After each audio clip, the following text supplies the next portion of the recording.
What's up, guys? We're here with Monday Night NFL football action here for Week 8. We'll take a deep dive on the Commanders versus Chiefs. I'll give out my favorite bets against the spread and over-under, and we're going to look at a bunch of NFL player props.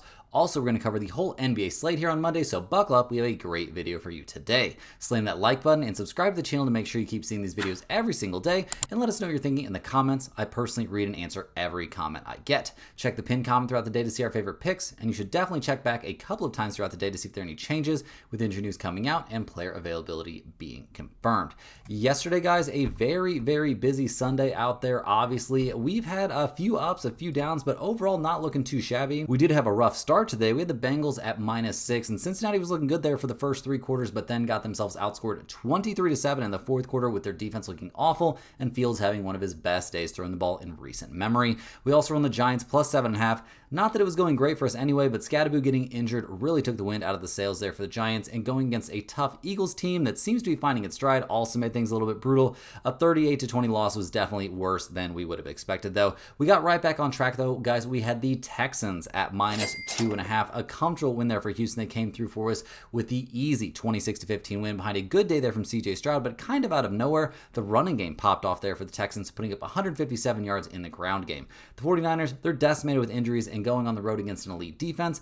That was a pretty big ask for them there, so not too shocked to see them take the loss in that one. We cashed Denver at -3.5. That was a solid win, guys. A 44-24 win there over Dallas. Dallas just not in a good situation to be traveling there to play against Denver. Not that the Denver defense looked incredible, I will say that, but they put up plenty of offense there against that terrible Dallas defense. So yeah, a well-played game there across the board by the Denver Broncos. We've still got the Steelers +3 live here on Sunday Night Football. That game is currently in the second quarter with Pittsburgh up 9-7. So a good start for us there. Hopefully they can keep things rolling. We also cashed very easily our massive lock of the day. We had the Bills at -7. Back-to-back comfortable blowout wins there for the lock of the day as Buffalo puts up that 40-9 beatdown on the Panthers. Josh Allen was efficient through the air and also ran for 2 touchdowns, and James Cook went wild, running for 2 touchdowns and 216 yards.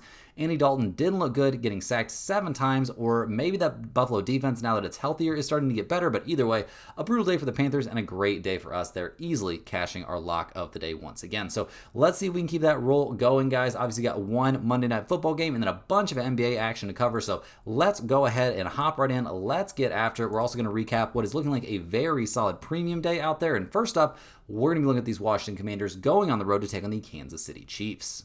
The Commanders come into this game 3-4 on the season, and it's not great injury news that we have to report for this team. They lost last week 44-22 against the Cowboys there at Dallas, and the week before that they lost against Chicago in a heartbreaking 25-24 loss that probably should have been a win if they could have held onto the ball there. In that loss against the Cowboys, we saw Jaden Daniels go down, 1 touchdown pass, 156 yards, 12 of 22. He will not be under center in this game, though. It's going to be Marcus Mariota. He saw action in that game against the Cowboys as well. He was 4 of 10 passing, 63 yards, 1 interception, sacked twice. He ran the ball twice for 34 yards, but not a great day out there for him. Jaden Daniels going down for this team is really a huge problem. They did combine to run the ball 28 times for 136 yards and 2 rushing touchdowns, but 35 of that was Jaden Daniels, and like I said, they will not have him available for this game. We'll see what they can get done on offense, but obviously missing your quarterback and your best offensive player is a little bit brutal. They are getting a little bit healthy in terms of the skill position, guys, so we'll see, but yeah, not a great look for Washington right now. And the defense last week, holy cow, they gave up 44 points against Dallas. Could not even slow down the pass game at all. Also couldn't stop the run. They really didn't do anything positive in the entire game. Forced 0 turnovers, only had 1 sack, and this Commanders defense has not been good this season, guys. They're 21st in the NFL, giving up 24.3 points per game. So we will see what they can do in this one, but it's not looking great for them. Like the injury report, I guess outside of Jaden Daniels, it is good there for the offense. We do see, McLaurin back, Debo back, Chris Morgan be ready to go, Zach Ertz ready to go, and the offensive line is relatively healthy, but having Marcus Mariota as your starter feels an awful lot worse than having a healthy Jaden Daniels as your starter. So we'll see how that goes. Defensively, they could be missing Jerron Payne there on the defensive line. That would not be ideal. Overall, they are healthy, generally speaking, on defense, but they haven't been that good defensively this year, and they're about to be severely tested as they head to Arrowhead to take on the Kansas City Chiefs. They come into this game 4-3 on the season. They've won 4 out of their last 5 games. The only loss in there was that terrible loss against the Jaguars, a game they definitely should have won. Their last time out, the Chiefs destroyed the Raiders 31-0. That was a brutal beatdown there. Mahomes was amazing. 3 touchdown passes, 286 yards through the air, completed 26 of 35, was only sacked once in the game. Also ran the ball 4 times for 28 yards. Not afraid to take off here recently. Mahomes hasn't been. We've also seen Pacheco really emerge here. Somebody we'll be talking about when it gets to player props.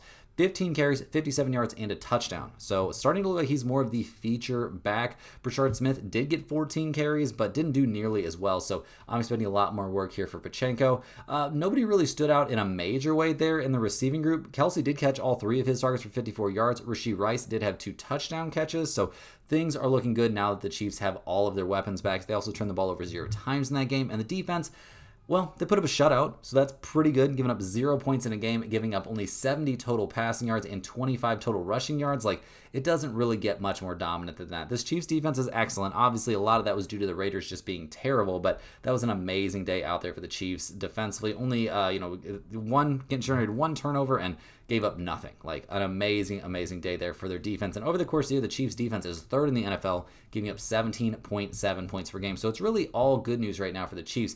Now, in terms of the injury report, there are some problem spots. We are going to see Josh Simmons sitting this one out, so no starting left tackle in this game.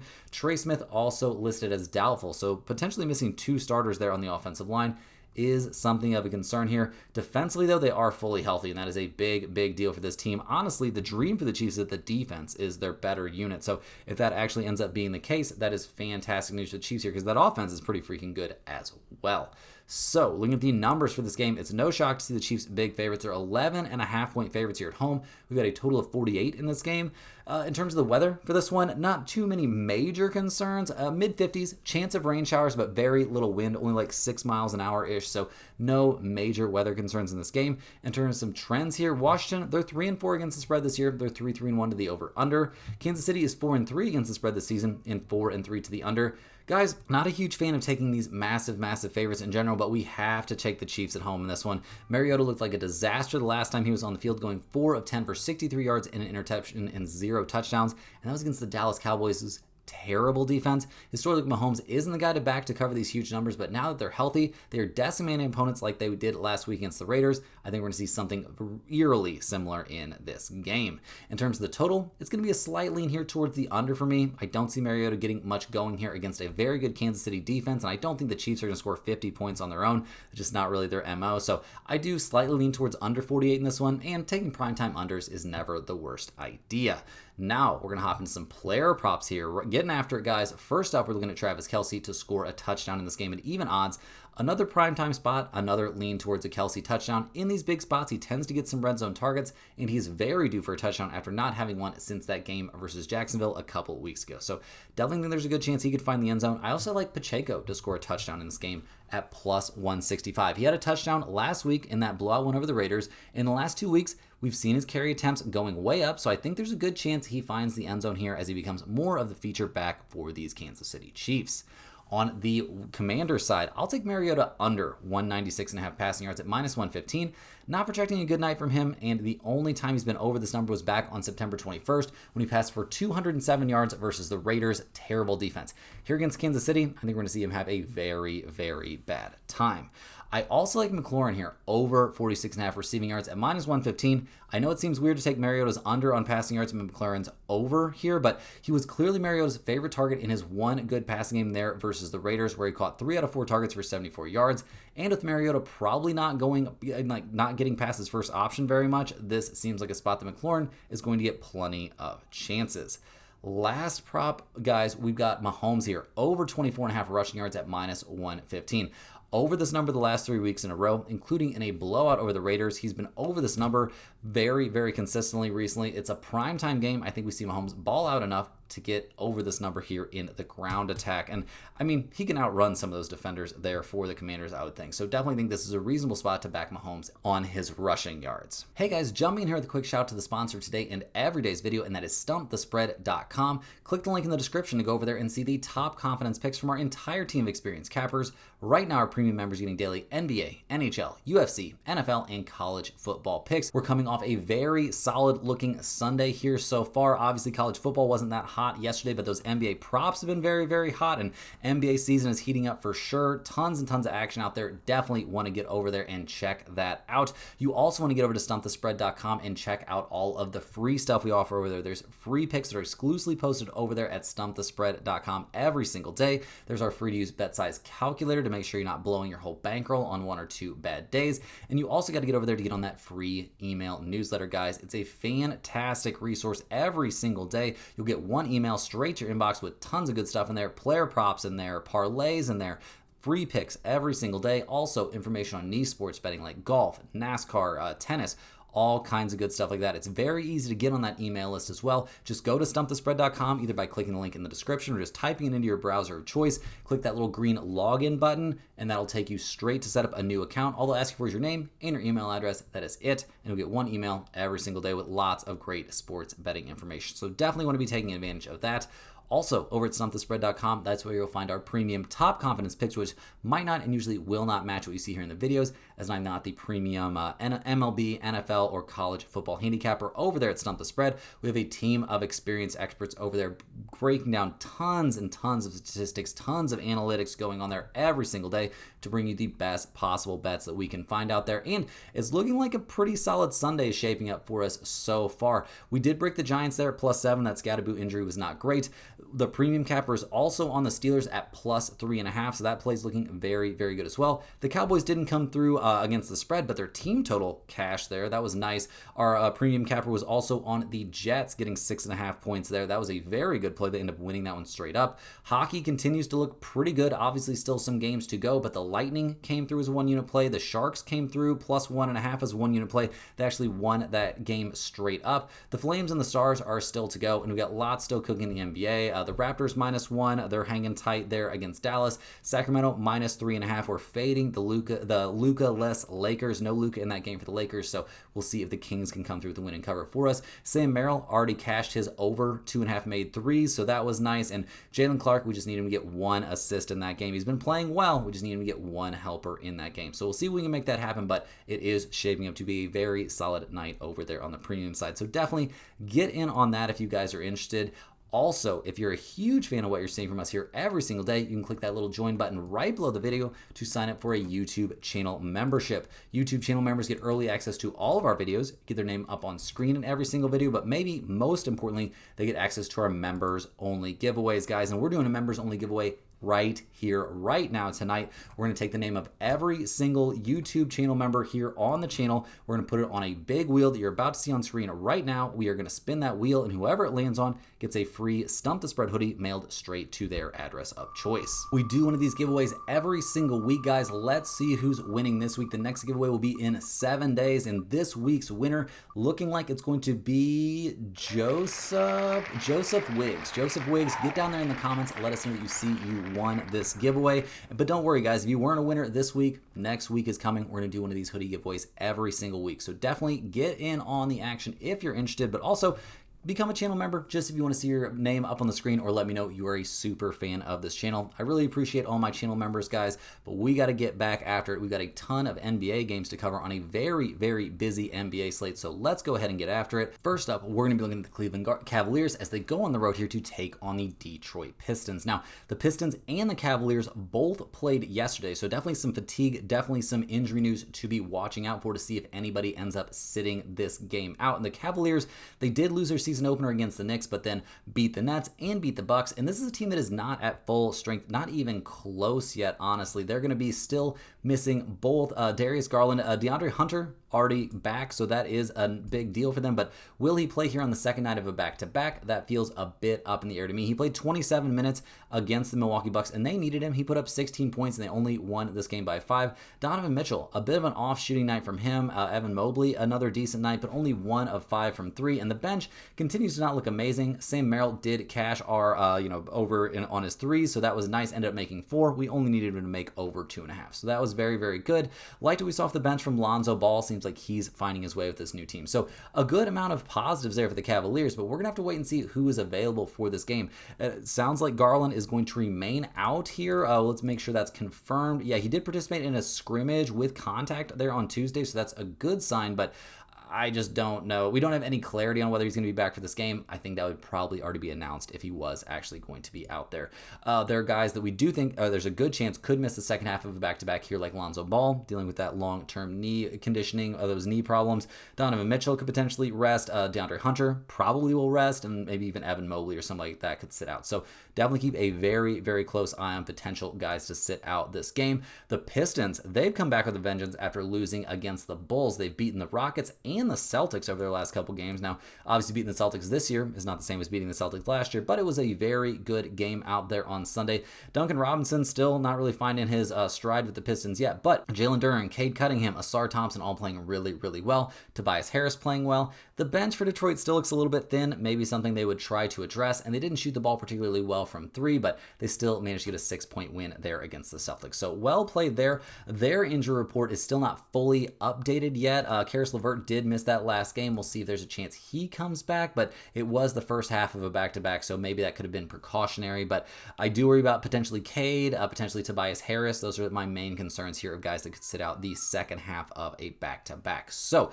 look at the numbers for this one, guys. The Pistons are getting 2 points. We've got a total of 231 in this game. Last year, guys, Cleveland was 29-16 against the spread on the road, 28-17 to the over on the road, and 8-8 against the spread when playing on no rest. Detroit was 19-24-1 against the spread at home last season, a 500 over-under team at home. They were 8-5-2 against the spread on no rest. Given the fact the Pistons really, on these very early numbers are listed as +2, makes you think the Cavaliers are going to be resting some guys and the Pistons may be resting less. So I'm going to lean just slightly towards the Pistons, but not a pinned comment play here until we have a lot more clarity on who's going to actually be available for this game.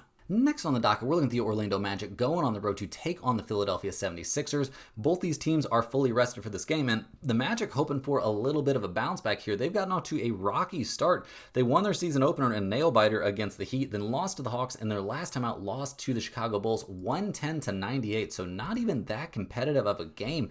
We did not love what we saw from Banchero, despite the fact he led the team with 24 points. He was only 7 of 21 from the field.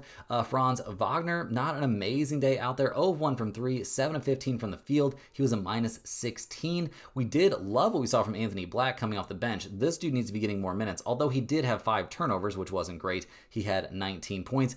As a team, the Magic shot 3 of 24 from three-point range. Desmond Bane only 0 of 2 from 3. They got to find a way to get him more three-point attempts. Period. End of sentence. That just has to happen. Tristan Da Silva going 0 of 6 from 3. That's an anomaly. Overall, just a bad game there for the Magic. So we'll see if they can shake that off coming into this one. Obviously, fully healthy, so that's a good look. More minutes coming up from Jalen Suggs as they ramp him up. That is all very, very good news for the Orlando Magic. So we'll see what they can do here on the road against the Philadelphia 76ers, who are 2-0 on the season. Wins a 1-point win against the shorthanded Celtics, then a 125-121 win there against the Hornets their last time out. A pretty solid game across the board. Embiid trying to work his way in, and in 20 minutes, he scored 20 points. Pretty good look there. Maybe if they can just manage his minutes this aggressively, he can actually be a significant help to them. We'll see. Quentin Grimes also popped off the bench, putting up 24 points, going 5 of 8 from 3. All of a sudden, it looking like a much better idea to try and bet on himself a little bit. Maxey had a good game, okay game, I guess. VJ Edgecombe played 40 minutes, had 15 points, didn't shoot the ball as well as he shot it in game 1, but overall, a solid day there from the Philadelphia 76ers for sure. In terms of their injury report here, a lot of concerns here. Paul George remains out. It's being reported. Embiid, we'll see. I mean, he's gonna probably. Oh no, he's officially ruled out now for this game. Okay, Embiid will not play in this one. Jared McCain still not gonna be back. It seems like he's getting close though. Seems like he's actually getting very close. So keep a close eye on that. It hasn't been updated recently, but I do think there is an outside chance that he could end up playing in this game, or at least playing very, very soon. So looks like we're gonna see a lot of minutes here from Maxey, Edgecombe, Kelly Oubre, Quentin Grimes. Not a lot of other guys that I'm super excited to see soaking up a ton of minutes here for the 76ers. So looking at this game, looking at the numbers here, it makes a lot more sense to see the 76ers getting 3.5 points at home. We've got a total of 223.5. Orlando only went 20-24 against the spread on the road, 23-21 to the under on the road. The 76ers were 12-28-1 against the spread at home last season, 20-20-1 to the over-under at home.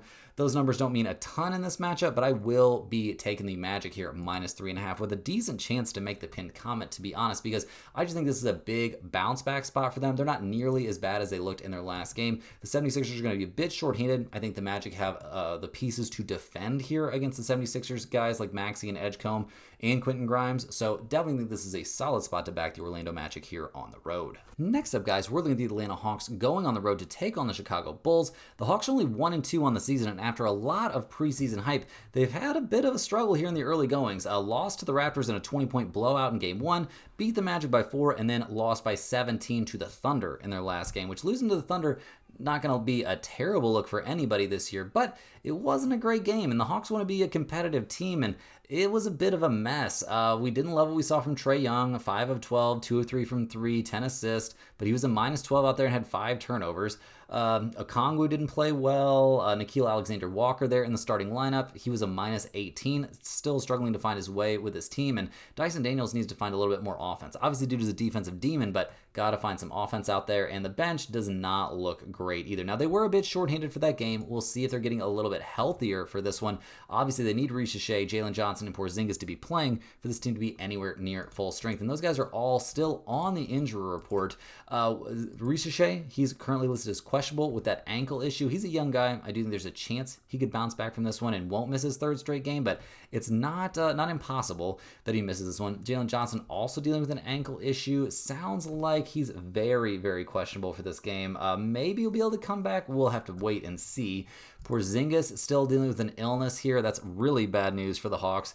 There's really no timetable here for him. We'll see what goes on, but that could be a really weird deal because that's what messed up his whole season last year with the Boston Celtics. So we'll see. We'll see who's actually available for the Hawks, right? But right now, it's not looking great. They're heading to Chicago to take on the Bulls, who are 2-0 to start the season, wins over the Pistons and the Magic. I mean, they're playing really well. I don't know what to say. They finished last season playing really, really well. They're coming into this year playing good. Buzelis, not a good game at all. Only 3 points, only played 12 minutes in that one, 1 of 5 from the field. Okoro, terrible, but Vujacic played really, really well, 15 points there. Trey Jones was a +17 and had 13 points. Josh Giddey, ballin', 21 points, 2 of 5 from 3, 5 of 5 from the free throw line. Seems like he's really been in the lab in the offseason working on his shot, and the bench looked amazing. 4 double-digit scores coming off the bench. Jalen Smith, Patrick Williams, Kevin Huerter making an appearance, even though he was 0 of 4 from 3, and Dosunmu playing really, really well off the bench, scoring 15 points. So a great day there. They played great defense against the Orlando Magic, so you have to love it if you are a Bulls fan. And coming into this game, they are a little bit banged up. We see Giddey on the injury report. Kobe White still, on there. Sounds like he's going to be reevaluated in about 8-ish more days. So we won't see him for a bit, but Josh Giddey with his finger issue is questionable for this game. Got to keep a very, very close eye on that. If he doesn't play, that's a huge problem here for the Bulls. If it's no Kobe White and no Josh Giddey. So looking at the numbers here, the odds makers have it listed as a flip, or basically the flip. The Bulls are -1, a total of 238.5. Atlanta went 23-19 against the spread on the road last year, so not a bad road team. 24-17-1 to the over on the road. The Bulls are basically a 500 against the spread team at home a year ago. 22-19-1 to the under at home.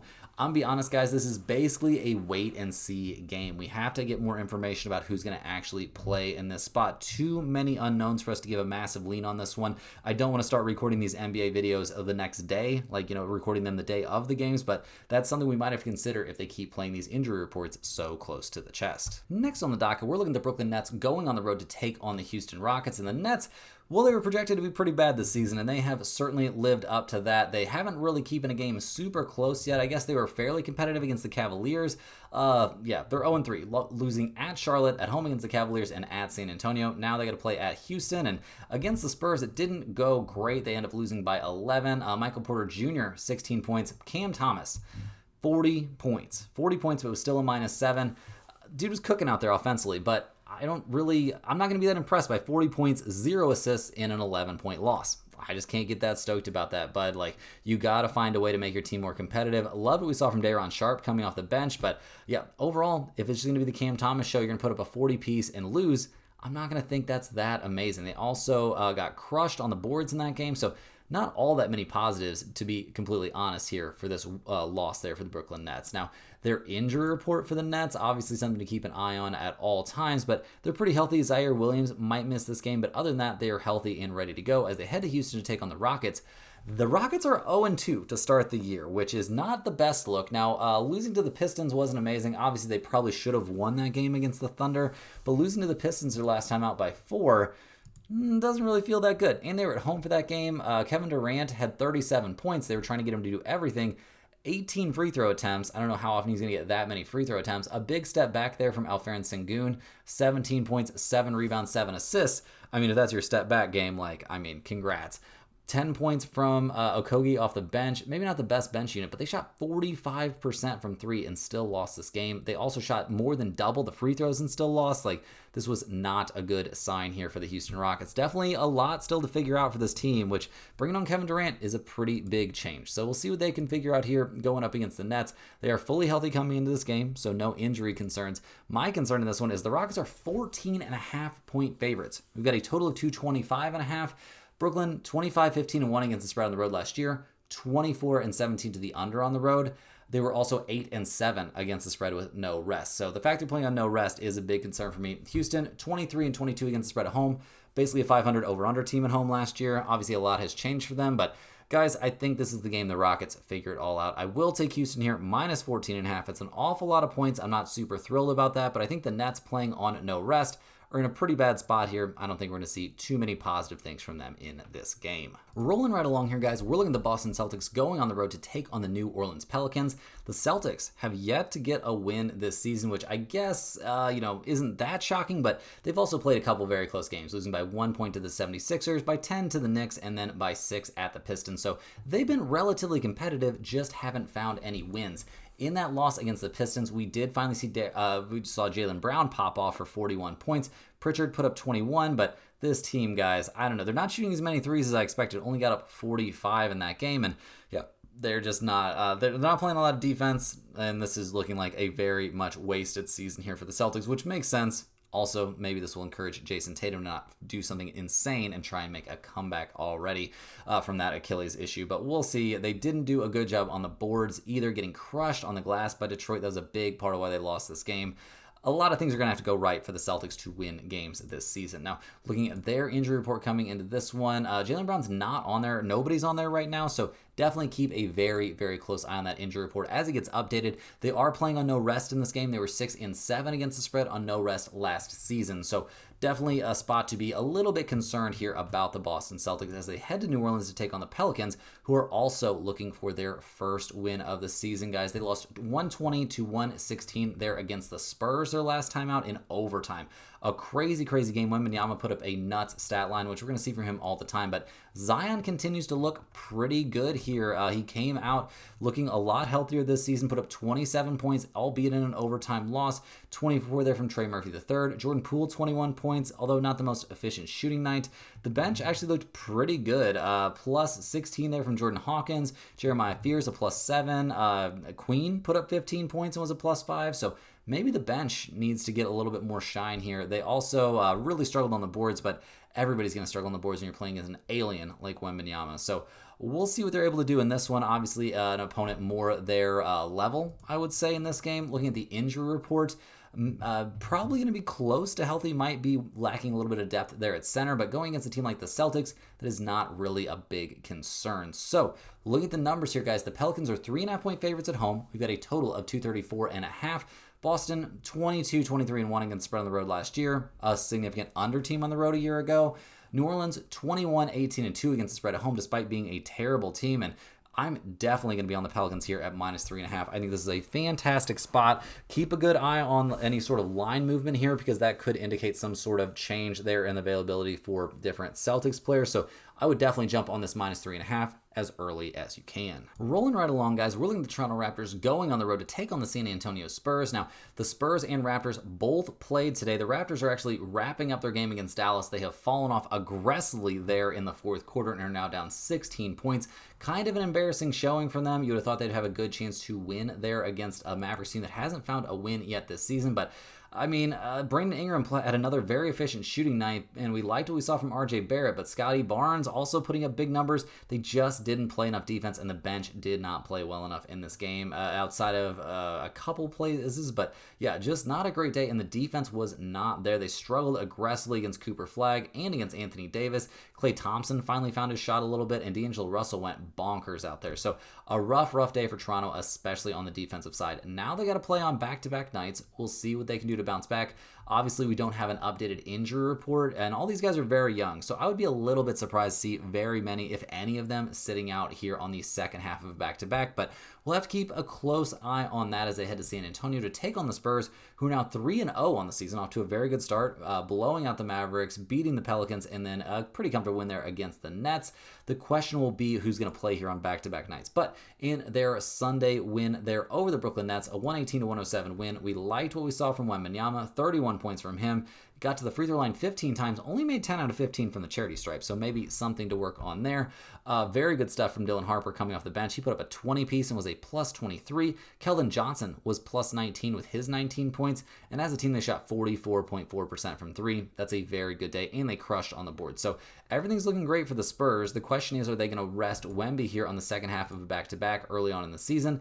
I would say it's possible. I wouldn't say it's a lock. And got to keep in mind, guys, this team could get even better. We have De'Aaron Fox, who still hasn't played a game this season. So we'll see how things go. Got to keep a close eye here on the injury report. But right now, looking at the numbers, the Spurs are 4.5-point favorites. We've got a total of 232.5. Toronto, 24-17 against the spread on the road last year. 21-20 to the under on the road, and 7-8 against the spread on no rest. The Spurs were 21-20 against the spread at home last season, a significant over team at home. They were 7-9 against the spread on no rest. This is going to have to be a little bit of a wait-and-see spot. I am going to lean basically towards the Spurs at -4.5 if Wembanyama is going to play. If he is not going to play, give me the Raptors here getting 4.5. So just have to keep an eye on this. Also have to keep an eye. The Raptors could end up resting guys too. So it's partially a wait-and-see spot and partially a lean towards the Spurs. Next up, guys, we're looking at the Phoenix Suns going on the road to take on the Utah Jazz. The Suns are 1-2 on the season. It looks like it might be a bit of a rough year. They did win Game 1 there against the Kings. Made a crazy comeback to get that win. But then they got obliterated by the Clippers and obliterated by the Nuggets. At Denver, their last time out did not look great. Congrats to Devin Booker on putting up a 30-piece, but other than that, nobody had a particularly good time. Dylan Brooks continues to shoot the ball a lot. That is not really a recipe for success for any team that he's ever been on.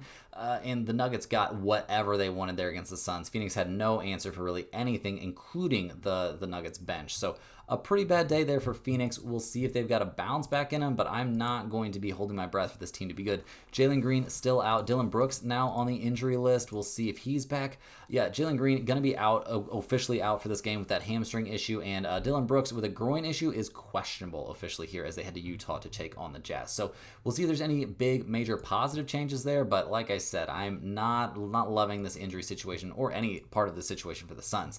The Jazz, on the other hand, have had a very interesting start to the year. They absolutely waxed the Clippers in Game 1. Then they got the 1-point loss on basically a buzzer beater there against the Kings. So playing pretty well for a team that's supposed to tank things out this season. I would assume we'll start seeing guys like Markkanen, guys like Walker Kessler, and guys like Keontae George start to have lots of injury issues here as the season goes on. Whether those are real injuries or not, maybe it'll be up to the NBA to decide if those are real or not. Now, Markkanen putting up a 33-piece in that loss against the Kings, played really well. Sensabaugh, 15 points off the bench. Walter Clayton Jr. continues to look like a very solid guard option there, put up 10 points and 3 assists with 2 turnovers in his 20 minutes there. there off the bench. So very, very good stuff. Liking a lot of what I'm seeing from the Utah Jazz so far this season. And their injury report, they look very healthy coming into this game. No Collier, obviously, but I don't mind more minutes there for Keontae George and Walter Clayton Jr. And as long as Markkanen's out there and Walker Kessler's out there, this is a very, very good basketball team. So we'll see what they can do here.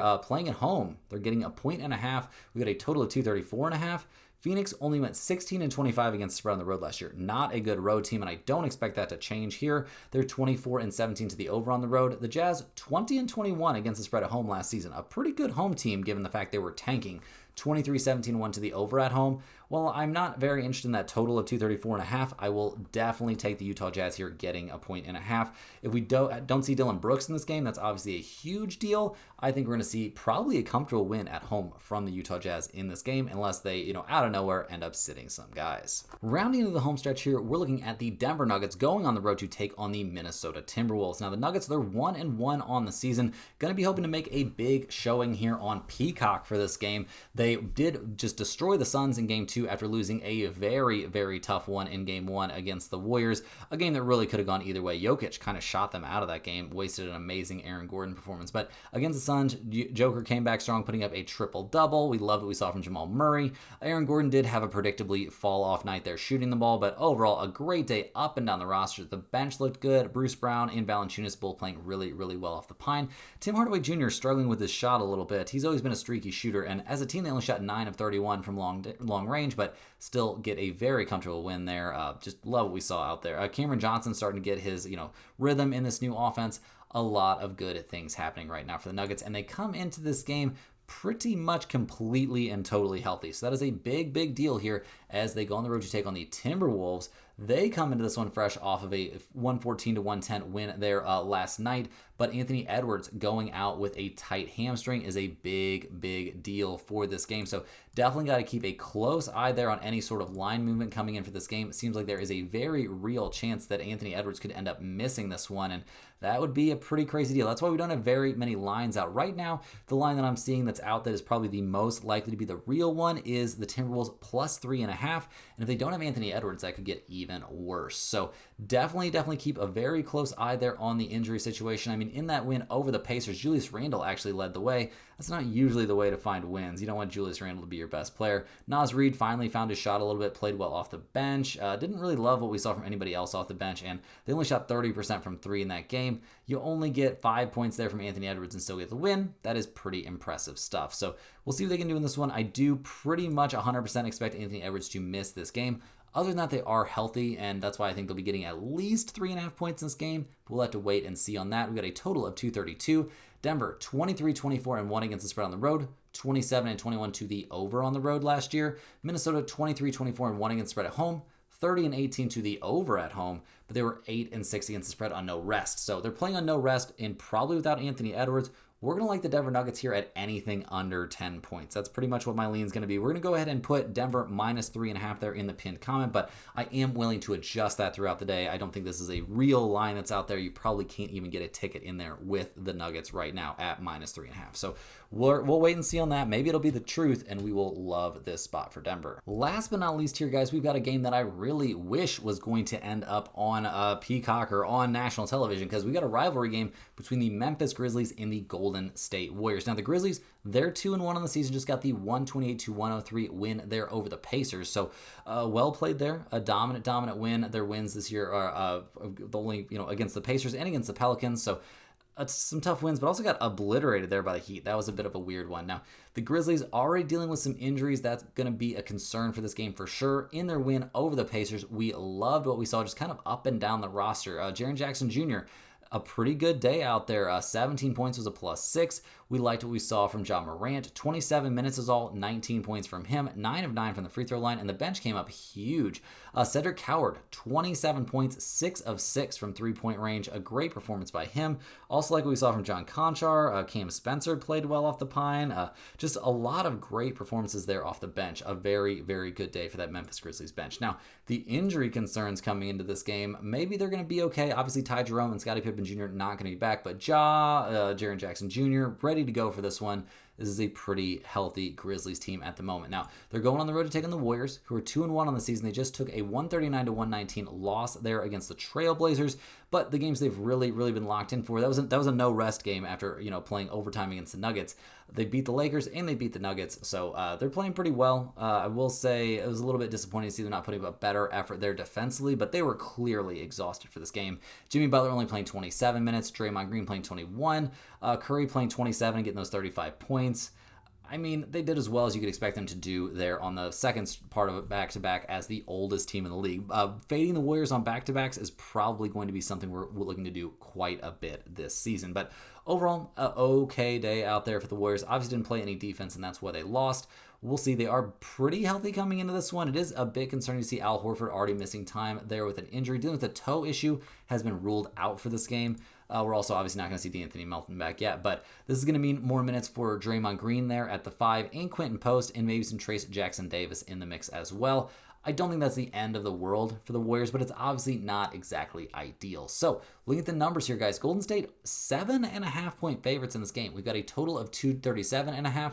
Memphis, 22-21-1 against the spread on the road, 26-18 to the over on the road. The Warriors, 20-26-1 against the spread at home, 24-23 to the over at home. I could maybe think about over 237.5 in this game, but better than that, I'll take the Memphis Grizzlies getting 7.5 points in this spot. I like the Warriors. I like what the Warriors have done so far this season. Obviously, they're in a bounce back spot after a bad showing there against Portland when they were exhausted, but the Grizzlies have been playing well this season also, and I think in a big rivalry spot, they're going to find a way to keep this very close down the stretch, if not come away with a straight up win. Guys, that's all the games we have for today. Hit that like button for good luck on all of your bets, and subscribe to the channel if you're new around here. Let me know in the comments any questions you have on today's slate. I'm more than happy to get back to you. I appreciate everybody watching these videos. Make sure you're clicking the link in the description to get over to stumpthespread.com. Get on that free email list for sure. It's a great resource. Check out the free picks that are posted over there. And also, guys, check out the premium picks. It looks like we're coming off a very nice Sunday over there. So definitely get on that if you're interested. Guys, we'll see you right back here tomorrow. Same time, same place for more sports betting action.